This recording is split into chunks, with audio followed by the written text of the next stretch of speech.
राजभाषा साहित्य में आपका स्वागत है। आज हम माला वर्मा जी के नवीनतम कहानी संग्रह नयनतारा का अध्याय 2 पनीर का कहानी पाठ करेंगे। आइए शुरुआत करते हैं। मेरे घर और नैहटी स्टेशन के बीच मिठाई की कई दुकानें हैं। पिछले कुछ महीनों से सड़क किनारे एक नई दुकान खुली है। काउंटर छोटा सा है, लेकिन विविध मिठाइयाँ दिखती हैं। साथ ही शाम को कचौड़ी समोसे का बाजार भी गर्म रहता है। सप्ताह में 2-4 बार नैहट्टी आना जाना होता है। दुकान पर नज़र पड़ ही जाती है। मन तो होता है हर बार कुछ खरीद लूं। फिर एक दिन लौटते वक्त सोचा अब और इंतज़ार नहीं, शुभ आरंभ कर ही दूं। गाड़ी रुकवाई और काउंटर के पास कुर्सी पर विराजमान व्यक्ति से कुछ मिठाइयों के दाम पूछे। दाम वाजिब ही थे। रसगुल्ला पंतुआ खरीदा। और हाँ, जो दुकान सामने से बहुत छोटी दिख रही थी, ये अंदर से काफ़ी बड़ी थी और कई लोग ये अलग अलग कार्यों में व्यस्त दिखे। इस दुकानदार के पहली बार मिठाई खरीदी थी, इसलिए मात्रा में कम ही लिया। स्वाद पसंद आया तो फिर आना ही है। और वाकई मिठाई स्वादिये में बड़ी अच्छी निकली। जब मिठाई खरीदकर काउंटर से हट रही थी, दुकानदार ने कहा, बहू दीदी, यहाँ पनीर भी बहुत अच्छी मिलती है, कभी खरीद कर ट्राई करेंगी? मैंने ओके कहा।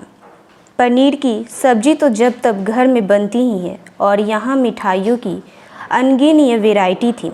भविष्य में आवाजाही लगी रहेगी। 10 दिन बाद फिर से कुछ मिठाइयाँ और 200 ग्राम पनीर खरीद लाई। पनीर अच्छा था, सब्जी अच्छी बनी। ये सब्जी हम पति पत्नी को बहुत भाता है। इसमें आश्चर्य की क्या बात है, दुनिया में सबको भाता होगा। घर में पनीर की सब्जी जब भी बनती हो, मुझे मेरी अम्मा याद आ जाती है। उनके साथ ही की बनाई सब्जी में जाने क्या स्वाद ये था कि पनीर भी खुशी से फूल उठता था। पनीर का अपना एक अलग स्वाद तो होता ही है, उससे बढ़कर अम्मा की उंगलियों का जादू होता। वरना पनीर की सब्जी तो मैं भी बनाती हूँ, पर वो जादू कभी नहीं दिखता। सब्जी बनाने के बाद ये थोड़ा गरम मसाला का पाउडर बुड़का, बढ़िया सुगंध वाला घी टपका, पर अम्मा तो अम्मा ही थी। वो नैयर वाला स्वाद ये मेरे हाजीनगर वाले घर में कभी नहीं आया। मैंने कई लोगों से इस बात पर उनमें कुछ का कहना था, बिहारी में पनीर ये ज़्यादा अच्छा मिलता होगा, व निस्बत बंगाली के धत्रे की। पनीर ये अपना स्वाद ये कहीं जिला जवार देखकर बदलता है। डिपेंड करता है सब्जी कौन बना रहा है। ये बात यह अपने खान पाने में सिर्फ मैं ही थोड़े कह रही हूँ।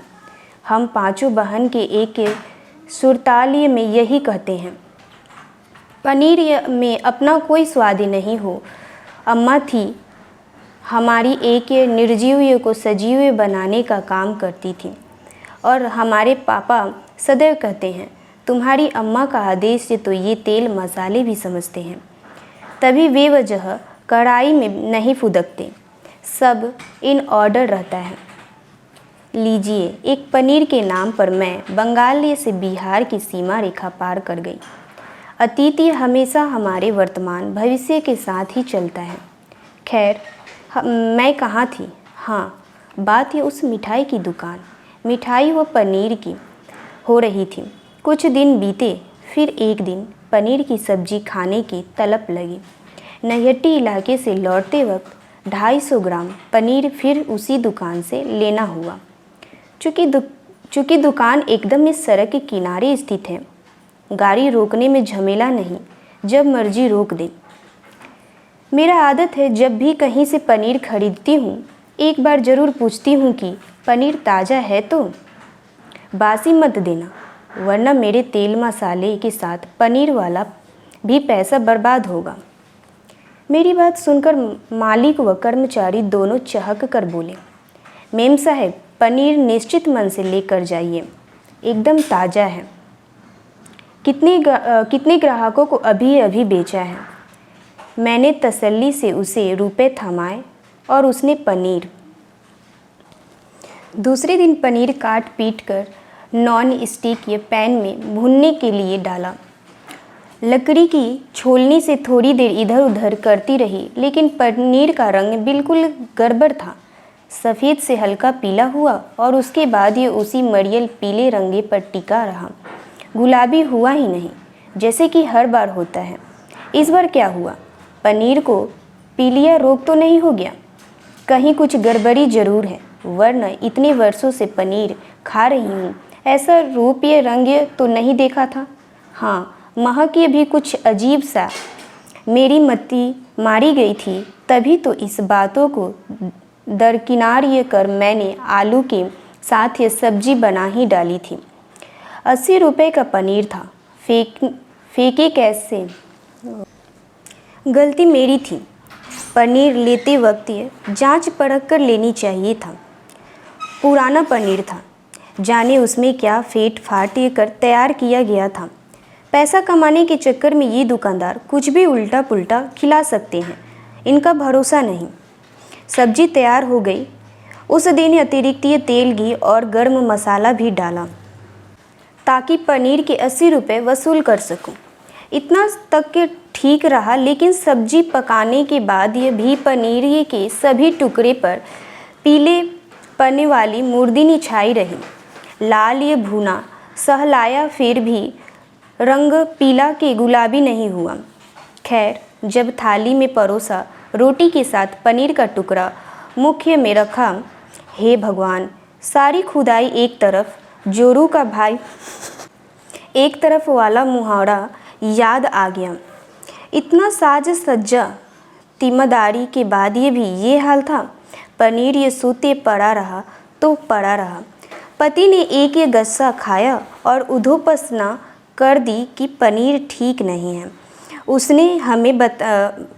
उसने हमें बासी तबासी पनीर थमा दिया था। पैसे भी लगे और चीख खराब। सब्जी में से पनीर को परे किया और आलू सामने के साथ ही हमने रोटी खाई। पनीर से ज़्यादा तो मेरे मुंह लटका था। दुकानदारियों को इतना ताकीद दिए करने के बाद ये भी खराब पनीर क्यों दिया? मुझे बहुत गुस्सा आ रहा था। घर के करीब ये मिठाई की दुकान होती तो अभी के अभी हाजिर होकर 2-4 बातें सुना आती। तिलमिलाकर रह गई। संयोग ऐसा हुआ कि 1 सप्ताह घर से बाहर नहीं निकलना हो सका। प्लान यही था कि सब्जी के विगल किया गया पनीर उसे ले जाकर खिलाऊंगी और कहूंगी, भाया, एक बार तुम भी इसका स्वाद लेकर देखो। लेकिन 2 दिन के भीतर जाना नहीं हुआ। तब क्या करती? मैंने पनीर के टुकड़ों को घर के बाहर टीन के छज्जे के ऊपर फेंक दिया। पनीर फेंकना था कि कुछ कौवे हाजिर हो गए। कुछ गिलहरियाँ भी पहुँच गई तो पहले से आसपास मटर गश्ती कर रही थी। अब उन पनीर के टुकड़ों के लिए कौवे और गिलहरियों के बीच ये छीना झपटी शुरू हो गई और फिर चंद ये टुकड़ों के पनीर का अस्तित्व हमेशा के लिए खत्म हो गया। मेरे पेट में न सही 80 रुपयों के इन ये जीव जंतु के पेट में चले गए। उनका इस तरह तृप्ति के साथ खाना पीना देख सच कहूँ तो मेरा मन संताप्य आक्रोश क्षण भर में दूर हो गया। फेंका हुआ पनीर खत्म होने के बाद भी कौवे व गिलहरियाँ कुछ देर तक मुझे टुकुर टुकुर ताकते रहे। क्या पता चंद ये टुकड़े छत्ते पर और फेंक दूँ। वे मुझे और मैं उन्हें देखती रही। फिर मुझे कहना पड़ा कि 250 ग्राम पनीर होते ही कितने हैं। तुम सबने अच्छा नाश्ता किया, अब अपने घर जाओ। मुझे भी मौका देख उस दुकाने पर जाना है। जब तक ये दुकानदार से बहसाबहसी न कर डालूं, मेरा खाना हजम नहीं हो रहा। गिलहरी ने समर्थन में मुंडी हिलाई। इस पनीर कांडे पर पति ने चुप्पी साध रखी थी। हाँ, जब तब कहते पनीर को लेकर दुकान पर शिकायत करने की ज़रूरत नहीं। जो हो गया सो हो गया। कौन सा चांदी सोना था कि बहुत ही बड़ा नुकसान हो गया। मात्र 80 रुपये ही तो हो गए। जीव जंतु ने खाया, आनंद लिया, पैसा वसूल हो गया। पनीर अगर ये हम खा गए होते तो वो दुर्भाग्य दृश्य हो तुम्हें देखने को कहाँ से मिला। प्रत्युत्तर में मेरा कहना था, ऐसा तो मैं सपने में भी नहीं सोच सकती कि उस दुकानदार को बिना कुछ सुनाए जाने दूं। मानती हूँ कुछ रुपए जाने से मेरा बिगड़ा नहीं और न ही उन रुपयों से मिठाई वाला बहुत अमीर बन गया होगा, लेकिन शिकायतें दर्ज तो करनी पड़ेगी। उसे पता तो चले कि उसने खराब पनीर अपने ग्राहक को पकड़ाया। उसके नौकरिए ने ऐसा क्यों किया? क्या पता उसे ऐसी ही निर्देश दिया गया हो कि पहले पुराना माल बाहर करना फिर ताज़ा। लेकिन मेरे साथ ही ऐसा क्यों हुआ, जबकि मैंने चेताई भी थी कि पनीर अच्छा दीजिएगा, ताज़ा होनी चाहिए। तुम भूले गांधी जी के चाचा तुम भले गांधी जी के चाचा बनो, मुझे तो लक्ष्मीबाई की तरह आवाज़ उठानी है। वहाँ मौजूद ये कुछ लोग यानी गाहाँ के सुने तो और मज़ा। कोई अन्याय के खिलाफ आवाज़ ही न उठाए तो फिर ये उसी की मनमानी बढ़ती ही जाएगी। बासी तबासी वस्तुएं दुकान से निकालता रहे और हम मुँह सिए बैठे रहें। और फिर कुछ दिन बाद नैहट्टी से लौटते वक्त गाड़ी किनारे रोकी और तेजी से दुकान पर पहुंची। मालिक और सेवक के चेहरे पर खुशी की लहर दौड़ रही थी। क्या चाहिए, कौन सी मिठाई की गुहारें लगने लगी। उन्हें बीच में ही टोका और अपना प्रश्न दगा, उस दिन खराब पनीर क्यों पकड़ाया? मेरे बार बार कहने के बाद ये भी घटिया चीज़ मेरे थामे ही क्यों डाला? रुपए तो मैंने कम नहीं दिए और न ही रुपए निकली थी। फिर पनीर में धंधली क्यों? इतने विश्वास से पनीर खरीदा था। मालिक कुछ बोलता उसके पहले वहाँ कार्यरत एक लड़का बोल उठा, पनीर इसी ने मुझे उस दिन पकड़ाया था। मेम साहब, उस दिन पनीर एकदम अच्छा था, कई लोगों को दिया था, किसी ने कंप्लेन नहीं किया। हो सकता है आपने पनीर कुछ दिन रखने के बाद ही बनाई हो या फिर गलती से बाहर यहीं पड़ा रह गया हो, उसी वजह से पनीर बिगड़ गया। हम पनीर कभी ख़राब नहीं देते, क्या पता आपसे ही पनीर की सब्जी अच्छी न बनी हो, थोड़ी तेल मसाला अच्छे से डाला होता। क्या कहा? मुझे सब्जी बनाने की नहीं आती? पिछले 35 वर्षों में अब तक के सैकड़ों बार पनीर की सब्जी बनाई है, वो भी सुस्वादु। इस बार कैसे ख़राब बनाऊंगी? तुम्हारा पनीर बेकार था ये मानने को तुम तैयार नहीं। सब्जी मैंने कैसे बनाई इसे तुम सिखाने वाले कौन होते हो? क्या तुमने कभी अपनी ज़िंदगी में पनीर की सब्जी बनाई है? और कितनी बार पनीर की सब्जी का स्वाद लिया है? तुम बीच में न बोलो तो ही अच्छा है। बासी बेकार ये का पनीर फ्रिज खोलकर चट्टे से पकड़ाया था और मुझे सीख दे रहे हो? तुम्हें पता नहीं तुम्हारा किससे पाला पड़ा है। सेवक सन्नाटे में था। अब मालिक की बारी थी, जो आराम से कुर्सी पर बैठे तर्की सुन रहे थे। अब बोल पड़े, मैडम, हम खराब चीज़ किसी को नहीं देते। हमारी दुकान की एक रेपुटेशन है और उसे हम जानबूझकर क्यों खराब करेंगे? हो सकता है पनीर के स्वाद में 19-20 का फ़र्क आ गया हो, लेकिन एकदम से बेकार था, हम मानने को तैयार नहीं। हाँ, इतना ज़रूर कहूँगा, अगली बार ये से ऐसी गड़बड़ी नहीं होगी। आपको जब भी पनीर चाहिए मैं खुद लाकर दूँगा। इस बच्चे की भी कोई गलती नहीं। फ्रिज में जो सामने रखा था वही लाकर पकड़ा दिया। उसे खुद कुछ नहीं मालूम।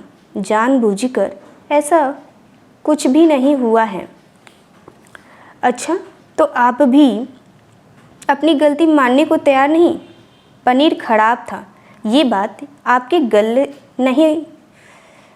गले से नीचे नहीं उतर रही, यानी आप सच बोल रहे हैं और मैं झूठ। आपकी दुकान से मिठाई ले गई थी, उसका स्वाद अच्छा था, मैंने तारीफ़ की थी, लेकिन पनीर खराब था, मेरा तेल मसाला बर्बाद हुआ, पैसे लगे, उसकी भरपाई कौन करेगा? और सबसे बड़ा बात ये कि आप मुझे अविश्वास कर रहे हैं। अजीब हाल है आपका और आपके कर्मचारी का। ठीक है, मैं जा रही हूँ। अगर आपको अपनी गलती मान ली होती तो मैं एकदम से शांत हो जाती और भविष्य में आगे का रास्ता खुला रहता। खैर, ऐसा हुआ नहीं। आपकी यही सोच आपकी दुकानदारी पर भारी पड़ेगा। आज के बाद मैं इस दुकानदारी पर कभी नहीं आऊँगी। मेरा विश्वास को आपने तोड़ा है। थोड़ा सा पनीर और चंद रुपए हमें आपसे नहीं जोड़ पाए। Good bye. मैं तेज़ी से वापस मुड़ी और आगे बढ़ गई। पीछे से दुकानदार की आवाज़ आई, मैडम रुकिए प्लीज़, बात सुनिए। मैं आपको उसके बदले ताज़ा पनीर फ्री में दे रहा हूँ। मैंने सुना किंतु वापस नहीं लौटी। कार में बैठते हुए मैंने एकदम शांत चित्त से कहा, भाई एक अच्छा ग्राहक के तुमने हमेशा के लिए खो दिया।